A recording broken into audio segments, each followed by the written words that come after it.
सुहाग सेज पर बैठी सुषमा कितनी सुंदर लग रही थी। लाल जोड़े में सजी हुई वह बड़ी बेताबी से अपने पति समीर का इंतजार कर रही थी। एकाएक दरवाजा खुला और समीर मुस्कुराता हुआ कमरे में दाखिल हुआ। सुषमा समीर को देखते ही रोमांचित हो उठी। समीर ने अंदर आकर धीरे से दरवाजा बंद किया। पलंग पर बिल्कुल पास आकर वह बैठ गया। फिर सुषमा का घूंघट उठाकर उसे आत्मविभोर हो देखने लगा।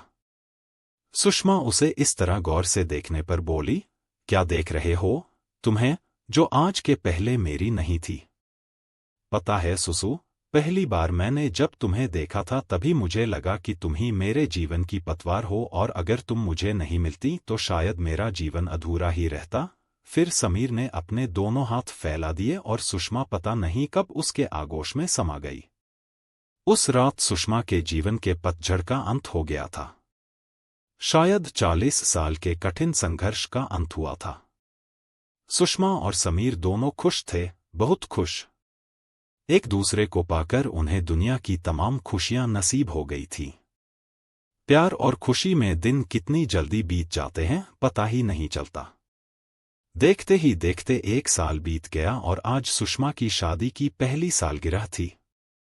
दोनों के दोस्तों के साथ उनके घर वाले भी शादी की सालगिरह पर आए थे।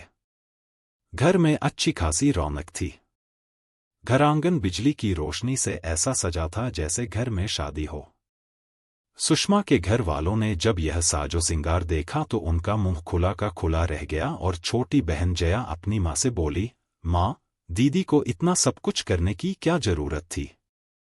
अरे, शादी की सालगिरह है, कोई दीदी की शादी तो नहीं। सुषमा की माँ बोली, हमें क्या, पैसा उन दोनों का है, जैसे चाहे खर्च करें। शादी की पहली सालगिरह बड़ी धूमधाम से मनी। जब सभी लोग चले गए तब सुषमा ने अपनी माँ से आकर पूछा, माँ, तुम खुश तो हो ना अपनी बेटी का यह सुख देखकर? हाँ, खुश तो हूँ बेटी। तेरा जीवन तो सुखमय हो गया, पर प्रिया और सचिन के बारे में सोचकर रोना आता है। उन दोनों बिन बाप के बच्चों का क्या होगा? माँ, तुम ऐसा क्यों सोचती हो? मैं हूं ना उन दोनों को देखने वाली। तुम्हारे दामाद जी भी बहुत अच्छे हैं। मैं जैसा कहती हूं वह वैसा ही करते हैं। जब मैंने एक बहन की शादी कर दी तो दूसरी की भी कर दूंगी। और हां, सचिन की भी तो अब इंजीनियरिंग की पढ़ाई पूरी हो गई है। हां, पूरी हो तो गई है, लेकिन कहीं नौकरी लगे तब। माँ, तुम घबराओ नहीं, हम कोशिश करेंगे कि उसकी नौकरी जल्दी लग जाए। सुषमा, हमें तो बस एक तेरा ही सहारा है बेटी।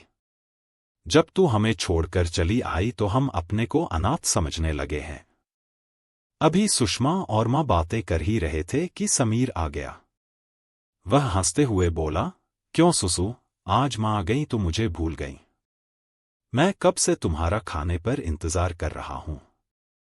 माँ की ओर देखकर सुषमा बोली, माँ, अब तुम सो जाओ। रात काफी बीत गई है। हम भी खाना खाकर सोएंगे। सुबह हमें कॉलेज जाना है। सुषमा जब कमरे में आई तो समीर थाली सजाए उसका इंतजार कर रहा था। सुसु, कितनी देर लगा दी आने में? यहां मैं तुम्हारे इंतजार में बैठा पागल हो रहा था।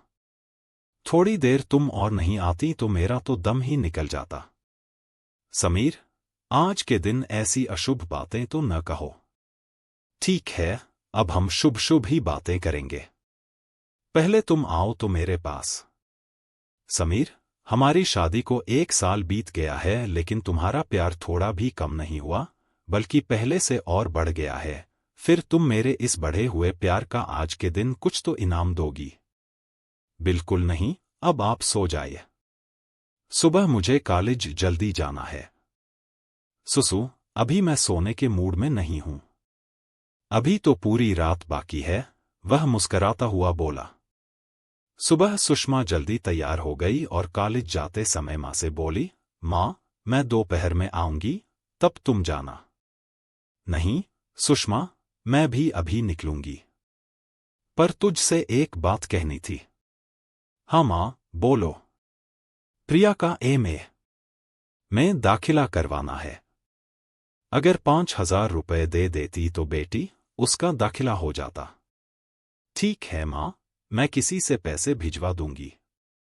सुषमा, एक तेरा ही सहारा है बेटी। मैं तुझसे एक बात और कहना चाहती हूं कि ज्यादा फजूल खर्ची मत किया कर।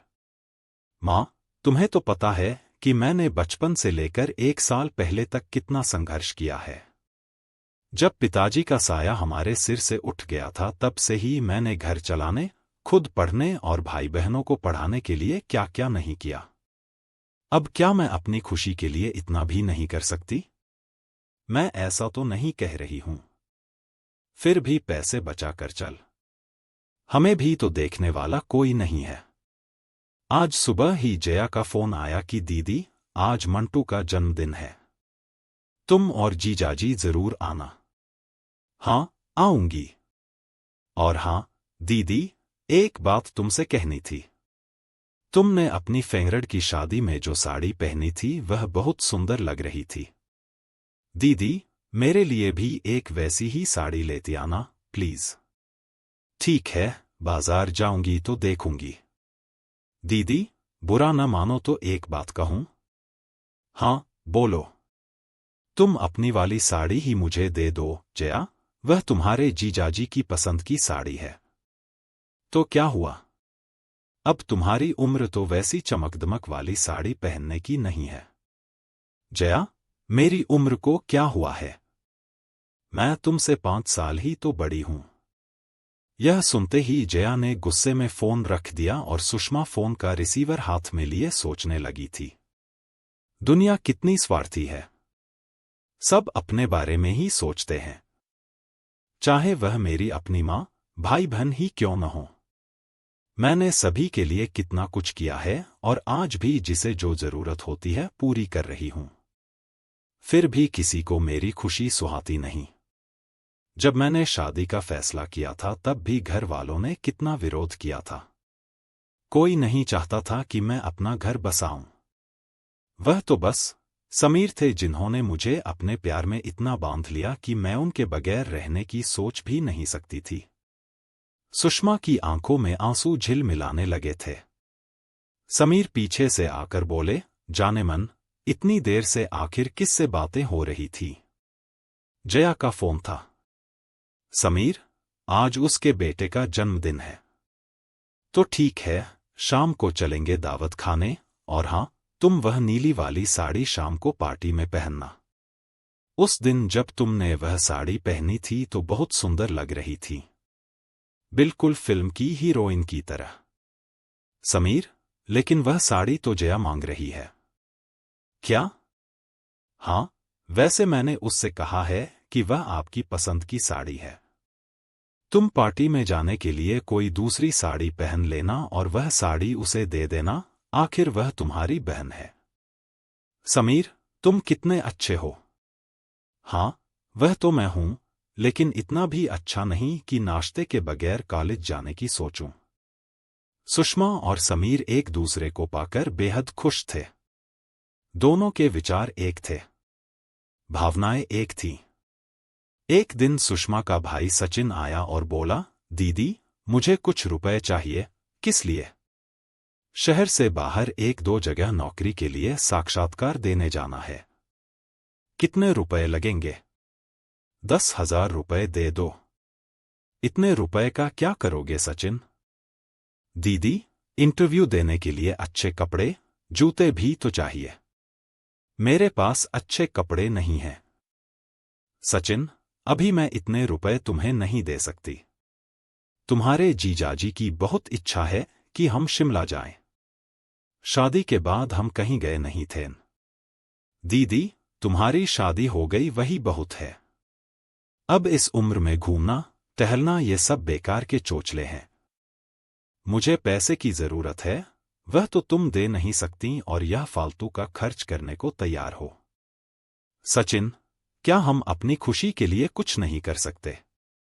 अरे, इतने दिनों से तो मैं तुम लोगों के लिए ही करती आई हूं और जब अपनी खुशी के लिए अब करना चाहती हूं तो बात बात पर तुम लोग मुझे मेरी उम्र का एहसास दिलाते हो।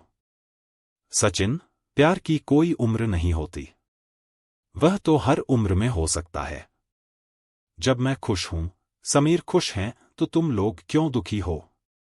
समीर उस दिन अचानक जिद कर बैठे कि सुसु, आज मैं अपने ससुराल जाना चाहता हूं। क्यों जी, क्या बात है? अरे, आज छुट्टी है। तुम्हारे घर के सभी लोग घर पर ही होंगे। फिर जया भी तो आई होगी। और हां, नए मेहमान के आने की खुशखबरी अपने घर वालों को नहीं सुनाओगी? ठीक है, अगर तुम्हारी इच्छा है तो चलते हैं तुम्हारे ससुराल। सुषमा मुस्करा दी थी। सुषमा आज काफी सज-धज कर मायके आई थी। लाल रंग की साड़ी से मेल खाता ब्लाउज और उसी रंग की बड़ी सी बिंदी अपने माथे पर लगा रखी थी। उसने सोने के गहनों से अपने को सजा लिया था। माँ उसे देखकर मुस्करा दी। क्या बात है, आज तू बड़ी सज कर आई है। अभी सुषमा कुछ कहना चाह रही थी कि प्रिया बोली, बूढ़ी घोड़ी लाल लगाम। प्रिया की बातें सुनकर सुषमा का खून खौल उठा, पर वह कुछ बोली नहीं।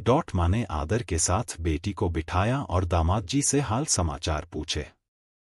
सुषमा बोली, माँ, खुशखबरी है, तुम नानी बनने वाली हो। माँ यह सुनकर बोली, चलो ठीक है, एक बच्चा हो जाए। फिर अपना दुखड़ा रोने लगी कि सचिन की नौकरी के लिए 50,000 रुपए चाहिए। बेटी, अगर तुम दे देती तो। सुषमा बौखला उठी।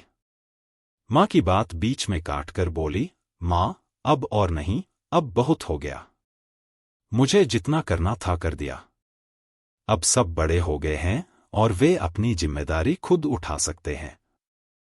मैं आखिर कब तक इस घर को देखती रहूंगी? मैं जब 12 साल की थी तब से ही तुम लोगों की जिम्मेदारी अपने कंधों पर ढो रही हूं। रात रात भर जागकर मैं एक एक पैसे के लिए काम करती थी। फिर सभी को इस योग्य बना दिया कि वे अपनी जिम्मेदारियां खुद उठा सकें। अब मेरा भी अपना परिवार है, पति हैं, और अब घर में एक और सदस्य भी आने वाला है। मैं अब तुम सब के लिए करते करते थक गई हूं मां। अब मैं जीना चाहती हूं अपने लिए, अपने परिवार के लिए और अपनी खुशी के लिए। जिंदगी की खूबसूरत 40 बहारें मैंने यूं ही गवा दी, अब और नहीं। मेरे जीवन के पतझड़ का अंत हो गया है।